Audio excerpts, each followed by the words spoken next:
ಲೋಕಸಭಾ ಚುನಾವಣೆ ನಮ್ಮೆಲ್ಲರ ಭವಿಷ್ಯವನ್ನು ನಿರ್ಮಾಣ ಮಾಡಲಿಕ್ಕೆ ಮತವನ್ನು ಹಾಕುವಂತ ಚುನಾವಣೆ. ಇಂಥ ಮಹತ್ವದ ಚುನಾವಣೆ ಕಾಂಗ್ರೆಸ್ 75 ವರ್ಷದಲ್ಲಿ ಚುನಾವಣೆಯ ಮಹತ್ವವನ್ನೇ, ಆ ವಿಷಯವನ್ನೇ ಜನರ ಮುಂದೆ ಇಡಲಿಲ್ಲ.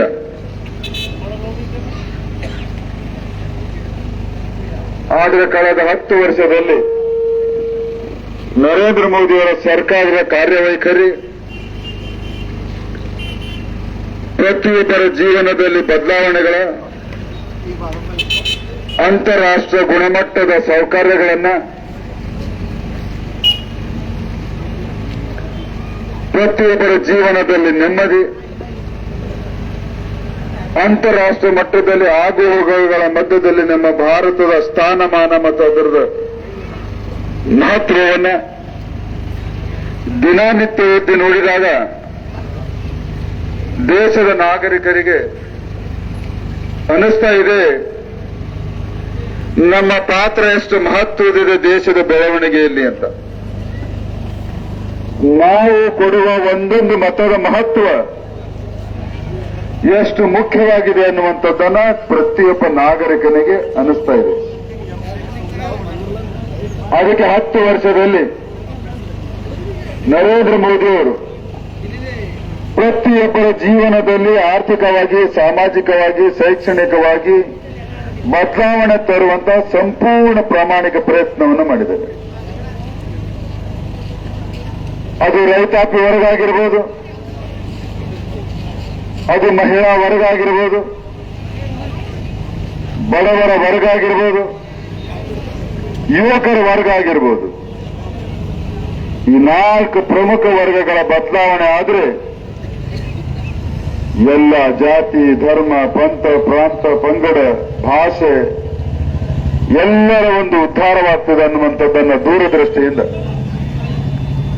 ಮೋದಿಯವರು ವಿಶೇಷವಾಗಿ 4 ವರ್ಗಗಳ ಅನೇಕ ಯೋಜನೆಗಳನ್ನು ಕೊಟ್ಟಿದ್ದರ ಪರಿಣಾಮವಾಗಿ ಒಂದು 4 ಯೋಜನೆಗಳನ್ನು ಹೇಳ್ತೀನಿ ಅಷ್ಟೇ. ರೈತರಿಗೆ 25 ಯೋಜನೆಗಳು ಕೊಟ್ಟಿದ್ದಾರೆ. ಅದರಲ್ಲಿ ಪ್ರಧಾನಮಂತ್ರಿ ಸಮ್ಮಾನ ನಿಧಿ ಯೋಜನೆ ಪ್ರತಿ ವರ್ಷ 6,000 ರೂಪಾಯಿ, ಪ್ರಧಾನಮಂತ್ರಿ ಫಸಲ್ ಬಿಮಾ ಯೋಜನೆ ಅತಿವೃಷ್ಟಿ ಅನಾವೃಷ್ಟಿ ಸಂದರ್ಭದಲ್ಲಿ ಕಳೆದುಕೊಂಡ ಬೆಳೆಗಳಿಗೆ ಪರಿಹಾರವನ್ನ, ಈ ವರ್ಷದ ಕರ್ನಾಟಕದ ಇವತ್ತ 3,472 ಕೋಟಿ ಹಣವನ್ನು ರಾಜ್ಯ ಸರ್ಕಾರಕ್ಕೆ ಕೇಂದ್ರ ಸರ್ಕಾರ ಬಿಡುಗಡೆಯನ್ನು ಮಾಡಿದೆ. ಬರುವಂತ 3-4 ದಿನದಲ್ಲಿ ನಮ್ಮ ಎಲ್ಲ ರೈತರ ಖಾತೆಗಳಿಗೆ ಹಣವನ್ನು ಬರ್ತದೆ ಅನ್ನುವಂಥದ್ದನ್ನು, ಮೋದಿ ಸರ್ಕಾರದ ಹಣವನ್ನು ಬರ್ತದೆ ಅನ್ನೋ ವಿಶ್ವಾಸವನ್ನು ಕೊಡ್ತಾ ಇದ್ದೇನೆ. ಬೆಳೆದಂತ ಬೆಳೆಗಳಿಗೆ ಬೆಂಬಲ ಬೆಲೆಯನ್ನು ಹೆಚ್ಚು ಮಾಡಿ ಇವತ್ತು 10 ವರ್ಷದಲ್ಲಿ 4 ಪಟ್ಟು ರೈತನ ಬೆಳೆಗಳ ಭಾವನೆ ಹೆಚ್ಚಾಗಿದೆ. ಬಡವರಿಗೆ ಪ್ರಧಾನಮಂತ್ರಿ ಜನಧನ ಯೋಜನೆ ಮುಖಾಂತರ ಬ್ಯಾಂಕ್ಗಳ ಸವಲತ್ತನ್ನು ಕೊಟ್ಟಿರುವುದು, ಆಯುಷ್ಮಾನ್ ಕಾರ್ಡ್ಗಳನ್ನು ಕೊಟ್ಟು ಇವತ್ತು ಬಡವರ ಜೀವನದಲ್ಲಿ ಒಂದು ಆಶಾಕಿರಣವನ್ನು ಹುಟ್ಟಿಸಿ ತನ್ನ ಖರ್ಚನ್ನ ಉಳಿತಾಯವನ್ನು ಮಾಡಿರುವುದಾಗಿರ್ಬೋದು. 90 ಕೋಟಿ ಜನರಿಗೆ ಪ್ರತಿ ತಿಂಗಳು ರೇಷನ್ ಕೊಡ್ತಾ ಆಗಿರಬಹುದು. ಬಡವರಿಗೆ ಪ್ರಧಾನಮಂತ್ರಿ ಆವಾಸ್ ಯೋಜನೆ ಮುಖಾಂತರ ಮನೆಯನ್ನ ಕೊಡ್ತದಾಗಿರ್ಬೋದು. ಬಡ ಹೆಣ್ಣು ಮಕ್ಕಳ ಮನೆಯಲ್ಲಿ ಶೌಚಾಲಯಗಳನ್ನು ಕಟ್ಟಿಸಿದರಾಗಿರ್ಬೋದು. ಬಡ ಹೆಣ್ಣು ಮಕ್ಕಳ ಮನೆಯಲ್ಲಿ ಗ್ಯಾಸ್ ಸಿಲಿಂಡರ್ ಕೊಟ್ಟಿದ್ದಾಗಿರ್ಬೋದು. ಬಡ ಗರ್ಭವತಿ ಮಹಿಳೆಗೆ 5,000 ರೂಪಾಯಿ ಪೌಷ್ಟಿಕ ಆಹಾರವನ್ನು ಸೇವನೆ ಮಾಡಲಿಕ್ಕೆ ಕೊಟ್ಟಿದ್ದಾಗಿರ್ಬೋದು. ಬಡವರ ಮನೆಗೆ ಕರೆಂಟ್ ಉಚಿತವಾಗಿ ಕೊಟ್ಟಿದ್ದಾಗಿರ್ಬೋದು. ಯುವಕರಿಗಾಗಿ 54 ಕೋಟಿ ಉದ್ಯೋಗವನ್ನು ಸೃಷ್ಟಿ ಮಾಡಿದ್ದಾಗಿರ್ಬೋದು. 2014ರವರೆಗೆ ಶಾಲಾ ಕಾಲೇಜುಗಳು, ಯೂನಿವರ್ಸಿಟಿಗಳು ಅದರ 2 ಪಟ್ಟು ಕೇವಲ 10 ವರ್ಷದಲ್ಲಿ ಮಾಡಿದ್ದಾಗಿರ್ಬೋದು. ಯುವಕರು 54 ಕೋಟಿ ಉದ್ಯೋಗವನ್ನು ಸೃಷ್ಟಿ ಮಾಡಿದ್ದಾಗಿರ್ಬೋದು. ಆಟ ಪಾಠಗಳಲ್ಲಿ ಮಹತ್ವವನ್ನು ಕೊಟ್ಟು ಇವತ್ತು ಅಂತಾರಾಷ್ಟ್ರೀಯ ಮಟ್ಟದಲ್ಲಿ ಗ್ರಾಮೀಣ ಭಾಗದಿಂದ ಯುವಕರನ್ನ ಕ್ರೀಡೆಯಲ್ಲಿ ಆಸಕ್ತಿಯನ್ನು ಹುಟ್ಟಿಸಿ ಒಲಿಂಪಿಕ್ಗಳಲ್ಲಿ, ಏಷ್ಯಾಗಳಲ್ಲಿ ಅನೇಕ ಪದಕಗಳನ್ನು ತಗೊಂಡಿದ್ದರಾಗಿರ್ಬೋದು. ಚಂದ್ರಯಾನಕ್ಕೆ ಮುಟ್ಟಿದ್ದಾಗಿರ್ಬೋದು. ನಮ್ಮ ಆರ್ಥಿಕ ಸ್ಥಿತಿ ದೇಶದ್ದು 11ನೇ ಸ್ಥಾನದಲ್ಲಿತ್ತು 10 ವರ್ಷದ ಕೆಳಗೆ. ಇವಾಗ 5ನೇ ಸ್ಥಾನಕ್ಕೆ ಬಂದಿದೆ. ಮೋದಿಯವರ 3ನೇ ಟರ್ಮ್ಗೆ 3ನೇ ಸ್ಥಾನಕ್ಕೆ ಬರುವಂತದ್ದು ಭರವಸೆಯನ್ನು ಕೊಟ್ಟಿದ್ದಾಗಿರ್ಬೋದು. ಇಡೀ ವಿಶ್ವದಲ್ಲಿ ಈ ವರ್ಷ ಅತಿ ಹೆಚ್ಚಿನ ವೇಗವಾಗಿ ಜಿಡಿಪಿ ಯಾವುದಾದರೂ ದೇಶವನ್ನ ಹೊಂದುತ್ತಾ ಇದೆ ಅಂದ್ರೆ ಅದು ನಮ್ಮ ಭಾರತದಾಗಿರಬಹುದು. ಹೀಗೆ ಸರ್ವತೋಮುಖ ಅಭಿವೃದ್ಧಿಯಲ್ಲಿ ಇವತ್ತು ರಾಷ್ಟ್ರೀಯ ಹೆದ್ದಾರಿಗಳು 10 ವರ್ಷದ ಹಿಂದಿರುವಂತದ್ದು 2 ಪಟ್ಟು ಮಾಡಿದ್ದಾಗಿರಬಹುದು. ವಿಮಾನ ನಿಲ್ದಾಣಗಳು 2 ಪಟ್ಟು ಮಾಡಿದ್ದಾಗಿರಬಹುದು. ಶಿಕ್ಷಣ ಕ್ಷೇತ್ರದಲ್ಲಿ 2 ಪಟ್ಟು ಮೂಲಭೂತ ಸೌಕರ್ಯಗಳನ್ನು ಕೊಟ್ಟಿದ್ದಾಗಿರಬಹುದು. ಆರೋಗ್ಯ ಕ್ಷೇತ್ರದಲ್ಲಿ 2 ಪಟ್ಟು ಮೂಲಭೂತ ಸೌಕರ್ಯಗಳನ್ನು ಕೊಟ್ಟಿದ್ದಾಗಿರಬಹುದು. ರೈಲ್ವೆ ಕ್ಷೇತ್ರದಲ್ಲಿ ಒಂದು ಭಾರತ್ ನಮೋ ಭಾರತ್ ಅನ್ನುವಂತ ಮುಂದೆ ಬರುತ್ತದೆ ಬುಲೆಟ್ ಟ್ರೈನ್ಗಳನ್ನ, ಅನೇಕ ಹೊಸ ರೈಲ್ವೆ ಮಾರ್ಗಗಳನ್ನ ಹೆಚ್ಚು ಮಾಡಿದಾಗಿರ್ಬೋದು. ಹೀಗೆ ಅನೇಕ ಕ್ಷೇತ್ರಗಳಲ್ಲಿ ಅಭಿವೃದ್ಧಿ ಅಭಿವೃದ್ಧಿ ಅಭಿವೃದ್ಧಿ ಅಭಿವೃದ್ಧಿ ಕೈಗಾರಿಕೆಗಳ ಸ್ಥಾಪನೆ ಆಗಿರ್ಬೋದು. ಇಡೀ ವಿಶ್ವ ಭಾರತದ ಕಡೆ ಆಶಾಭಾವನೆಯಿಂದ ನೋಡ್ತಾ ಇದೆ. ಮುಂದೊಂದು ದಿನ ಭಾರತ ವಿಶ್ವಗುರು ಆಗ್ತಾ ಇದೆ 25 ವರ್ಷದಲ್ಲಿ ಅಂತ. ಇದು ಮೋದಿಯವರು ಹೇಳಿದರೆ 10 ವರ್ಷದಲ್ಲಿ ಮಾಡಿರುವುದು ಕೇವಲ ಇದು ಟ್ರೈಲರ್ ಅಂತ. ಟ್ರೈಲರ್ ಅರ್ಥ ಮಾಡಿಕೊಳ್ಳಿ. 10 ವರ್ಷದಲ್ಲಿ ಮಾಡಿದ ಟ್ರೈಲರ್ ಆಗಿದ್ರೆ ಮುಂದೆ ಬರುವಂತಹ 5 ವರ್ಷದಲ್ಲಿ ಯಾವ ದೊಡ್ಡ ಪಿಕ್ಚರ್ ತೋರಿಸ್ತಾರೆ ಅಂತ. ಇಲ್ಲಿ ಈ ಕ್ಷೇತ್ರದ ಶಾಸಕರು, ಉಸ್ತುವಾರಿ ಮಂತ್ರಿಗಳು ದಿನಾ ಬೆಳಗಾದ್ರೆ ಇಷ್ಟೆಲ್ಲ ನಾ ಕೆಲಸ ಮಾಡಿದ ಮೇಲೂ ಒಬ್ಬೊಬ್ಬರ ಜಿಲ್ಲೆಗೆ ಕೊಡುಗೆ ಶೂನ್ಯ ಅಂತ ಹೇಳ್ತಾರೆ. ಅನೇಕ ಲೋಕಾರ್ಪಣೆ ಕಾರ್ಯಕ್ರಮಗಳಲ್ಲಿ ಈಶ್ವರ್ ಖಂಡ್ರವರು ನನ್ನ ಪಕ್ಕದಲ್ಲಿ ನಿಂತ್ಕೊಂಡು ಫೋಟೋ ಇಳಿಸ್ಕೊಂಡಿದ್ದಾರೆ. ಹಾಗಾದ್ರೆ ಅದು ಸುಳ್ಳ? ಬೀದರ್ ಕಲಬುರಗಿ ರೈಲ್ವೆ ಲೈನ್ ಪ್ರಧಾನಮಂತ್ರಿ ಬಂದಾಗ ನನ್ನ ಪಕ್ಕದಲ್ಲಿ ನಿಂತ್ಕೊಂಡು ಫೋಟೋ ಇಳಿಸ್ಕೊಂಡಿದ್ದಾರೆ. ಅದು ಸುಳ್ಳ? ನಿಮ್ಮ ತಾಲೂಕಿನಲ್ಲಿ ಸಿಪೆಟ್ ಕಾಲೇಜ್ ಪ್ರಾರಂಭ ಆಗಿದೆ, ಅದು ಸುಳ್ಳ? ಭೂಮರೇಡಿ ಕಾಲೇಜಿನಲ್ಲಿ ಸೈನಿಕ ಶಾಲೆ ಪ್ರಾರಂಭ ಆಗ್ತದೆ, ಅದು ಸುಳ್ಳ? ಜಿಲ್ಲೆಯಲ್ಲಿ ಎಲ್ಲೇ ರಸ್ತೆಗಳನ್ನು ಓಡಾಡಿದ್ರೆ ಅದು ನರೇಂದ್ರ ಮೋದಿ ಸರ್ಕಾರದ ಅವಧಿಯಲ್ಲಿ ನಾನು ಮಾಡಿರೋದು, ಅದು ಸುಳ್ಳ? ನಿಮ್ಮ ಬಾಲ್ಕಿ ಮೇಲಿನ 16 ಹೊಸ ಟ್ರೈನ್ಗಳನ್ನು ಹೋಗ್ತಾ ಇದ್ದು, ಅದು ಸುಳ್ಳ? ಏನು ಮಾತಾಡ್ತಾ ಇದ್ದೀರಿ ಈಶ್ವರ್ ಖಂಡ್ರೆ ಅವರೇ? ಸ್ವಲ್ಪ ಇದೆಯಾ ನಿಮಗೆ? ಮಾಡಿದ್ದನ್ನ ಮಾಡಿಲ್ಲ ಅಂತ ಹೇಳಿ ಚುನಾವಣೆ ಇದೆ ಆರೋಪ ಮಾಡಿ ಎಲ್ಲಾದರೂ ಸತ್ಯಕ್ಕೆ ಸಮೀಪ ಇರುವಂತದ್ದನ್ನಾರು ಮಾಡಿ. ಸತ್ಯಕ್ಕೆ ದೂರ ಆದ್ರೆ ಜನ ಒಪ್ಪಲ್ಲರಿ. ಭಗವಂತ ಕೋಬ 2 ಬಾರಿ ಜನರ ಆಶೀರ್ವಾದವನ್ನು ಪಡೆದು ಜಿಲ್ಲೆಗೆ ಏನು ಮಾಡಿದನಂತದನ್ನ ನಿಮ್ಮ ಸರ್ಟಿಫಿಕೇಟ್ ಬೇಕಾಗಿಲ್ಲ, ಜನ ಮತ್ತೊಮ್ಮೆ ಆರಿಸಿ ದೊಡ್ಡ ಸರ್ಟಿಫಿಕೇಟ್ ಕೊಡ್ತಾರೆ ಅನ್ನುವಂಥದ್ದನ್ನ ಹೇಳ್ತೇನೆ.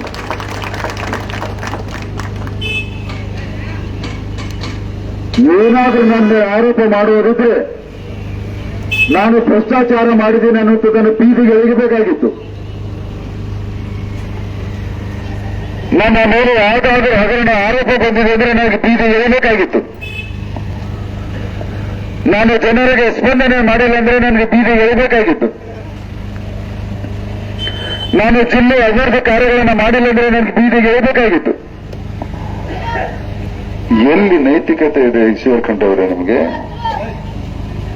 ಸ್ವತಃ ಭ್ರಷ್ಟಾಚಾರದಲ್ಲಿ ಮುಳುಗಿ 65 ವರ್ಷ ಆಯಿತು ಬಾಲ್ಕಿನಲ್ಲಿ ನೀವು ಶಾಸಕರಾಗಿ ಮಂತ್ರಿಗಳಾಗಿ ನಿಮ್ಮ ಕುಟುಂಬ ರಾಜಕಾರಣವನ್ನು ಮಾಡ್ತಾ ಇದೆ.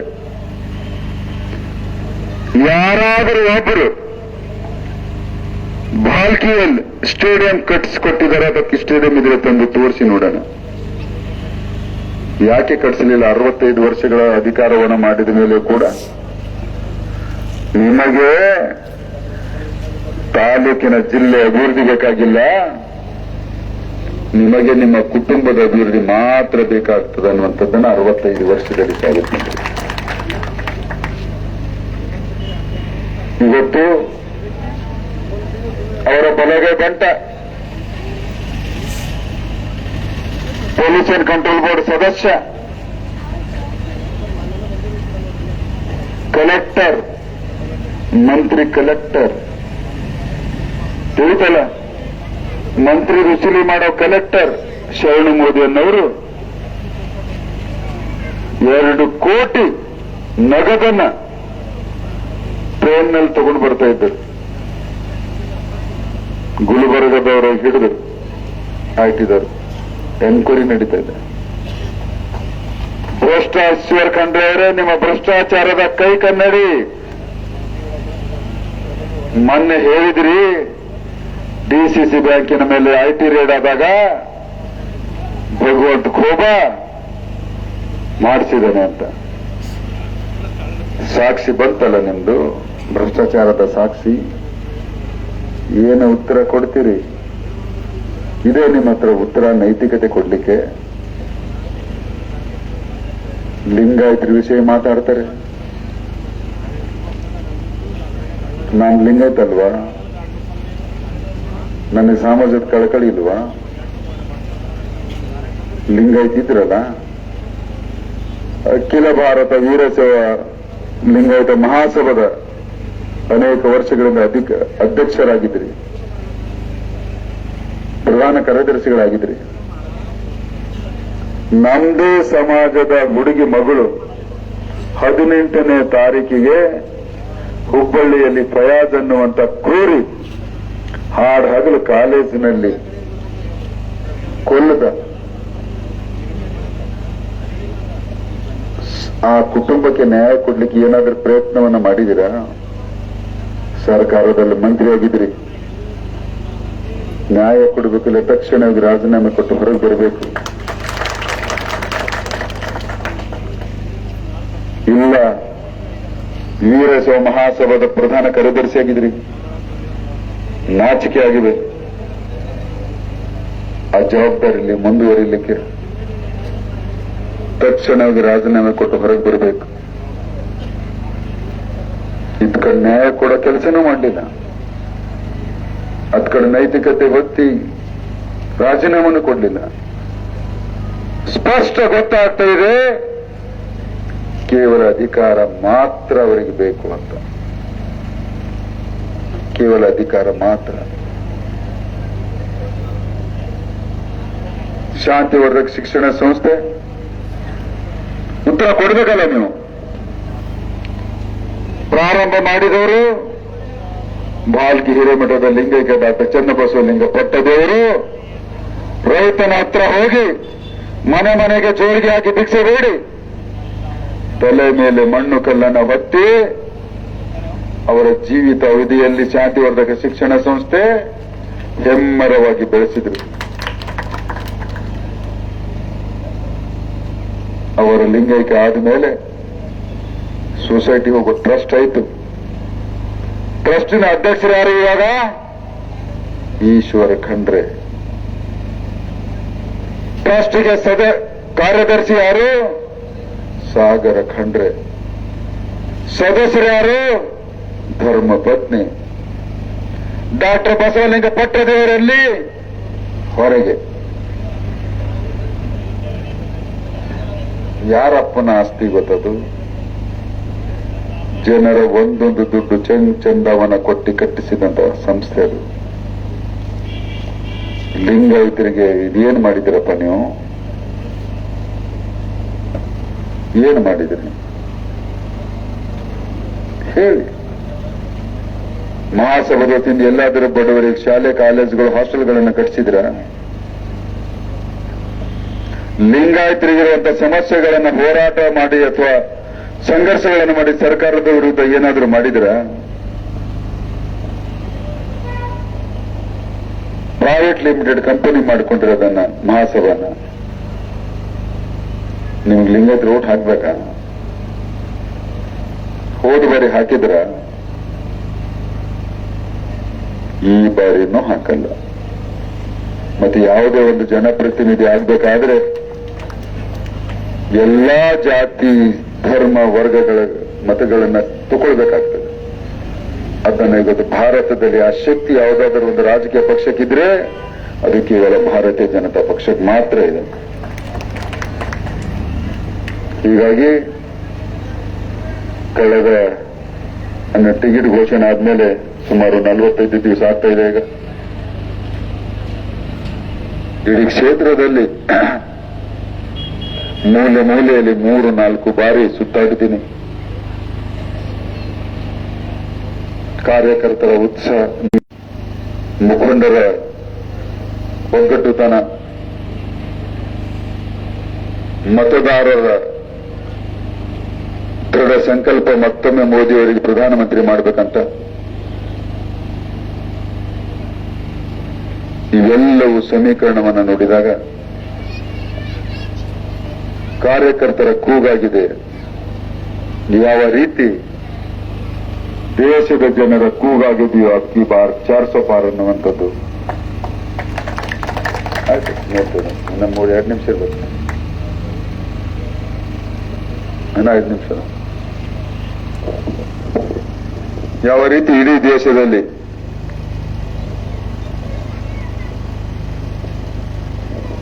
ಜನರ ಕೂಗಾಗಿದೆಯೋ ಅಬ್ಕಿ ಬಾರ್ 400 ಪಾರ್ ಅನ್ನುವಂಥದ್ದನ್ನ ಬೀದರ್ ಲೋಕಸಭಾ ಜನರ ಕೂಗಾಗಿದೆ. ಅಬ್ಕಿ ಬಾರ್ 3 लाख ಪಾರ್ ಲೀಡ್ ಅಂತ. ಕಾಂಗ್ರೆಸ್ಸಿನ ಕ್ಯಾಂಡಿಡೇಟ್ಗೆ ಯಾರೂ ಒಪ್ತಾ ಇಲ್ಲ. ಯಾಕೆ ಒಪ್ತಾ ಇಲ್ಲ ಅಂದ್ರೆ ಕೇಂದ್ರದಲ್ಲಿ ಮತ್ತೊಮ್ಮೆ ಪ್ರಧಾನಮಂತ್ರಿ ಭಾರತೀಯ ಜನತಾ ಪಕ್ಷದ ಸರ್ಕಾರ ಬರುವುದಿದೆ. ಕಳೆದ 30 ವರ್ಷದಿಂದ ಕಾರ್ಯಕರ್ತನಾಗಿ, ಕಳೆದ 10 ವರ್ಷದಿಂದ ಸಂಸದ ಮತ್ತು ಸಚಿವನಾಗಿ ನಾನು ಮಾಡಿದಂತ ಜಿಲ್ಲೆಯಲ್ಲಿ ಅಭಿವೃದ್ಧಿ ಕಾರ್ಯಗಳನ್ನು ನೋಡಿದರೆ ಪ್ರತಿಯೊಬ್ಬರ ಮನದ ಮಾತಾಗಿದೆ. ಮತ್ತೊಮ್ಮೆ ಭಗವಂತ ಅವಕಾಶ ಕೊಟ್ಟಿದ್ರೆ ಮತ್ತೆ ಕೇಂದ್ರದಲ್ಲಿ ಸಚಿವನಾಗ್ತೇನೆ ಅನ್ನುವಂಥದ್ದನ್ನ ಸ್ವತಃ ನಮ್ಮ ಯಡಿಯೂರಪ್ಪನವರು ಮೊನ್ನೆ ನೀವು ಭಗವಂತ ಕೊಡುವಂತ ಒಂದೊಂದು ಮತವು ಎಂಪಿಗಲ್ಲ ಮಂತ್ರಿಗೆ ಕೊಡ್ತಾ ಇದ್ದೀರಿ ಅನ್ನುವಂಥದ್ದನ್ನ ಹೇಳಿ. ಜಿಲ್ಲೆ ಅಭಿವೃದ್ಧಿ ಯಾವ ಈಶ್ವರ್ ಖಂಡ್ರೆ ಅವರ ಕುಟುಂಬ ತಾಲೂಕಿನ ಅಭಿವೃದ್ಧಿ ಮಾಡುವಂತ ಯೋಗ್ಯತೆ ಇಲ್ಲವೋ, ಲೋಕಸಭಾ ಕ್ಷೇತ್ರ ಅಭಿವೃದ್ಧಿ ಮಾಡುವಂತ ಯೋಗ್ಯತೆ ಇದೆಯಾ?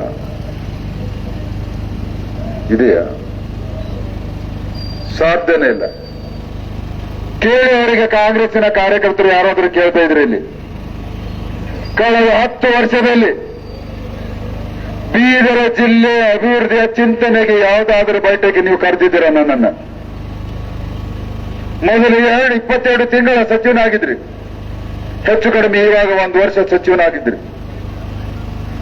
ಉಸ್ತುವಾರಿ ಸಚಿವರಾಗಿ ಕೇಂದ್ರದಲ್ಲಿ ಒಬ್ಬ ಸಚಿವನಿದ್ದೀನಿ, ಕೇಂದ್ರದಲ್ಲಿ ಒಬ್ಬ ಸಂಸದನಿದ್ದೀನಿ. ಜಿಲ್ಲೆಯ ಚಿಂತನೆ ಮಾಡಲಿಕ್ಕೆ ನೀವು ಎಂದಾದರೂ ನಮ್ಮ ಆಹ್ವಾನವನ್ನು ಮಾಡಿದಿರ? ಹೋಗಲಿ, ನೀವು ಮಾಡಲಿಲ್ಲ. ನಾನು ನಿಮಗೆ 10 ಬಾರಿ ಕೇಳಿದ್ದೀನಿ, ಕೂತ್ಕೊಂಡು ಚಿಂತನೆಯನ್ನ ಮಾಡೋಣ, ಜಿಲ್ಲೆಯ ಚಿಂತನೆಯನ್ನ ಮಾಡೋಣ ಅಂತ.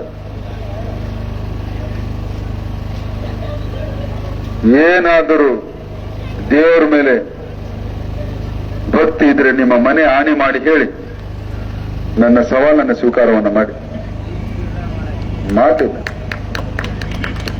ಅದಕ್ಕೆ ಈ ಬಾರಿ ಇಂಥ ದೊಡ್ಡ ಅಂತರದಿಂದ ನೀವು ಭಾತಾಮ್ರದವರು ಲೀಡ್ ಕೊಡಬೇಕು.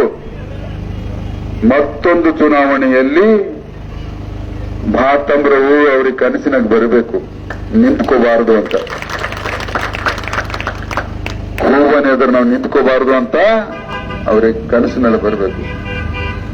ಬಂಧುಗಳೇ,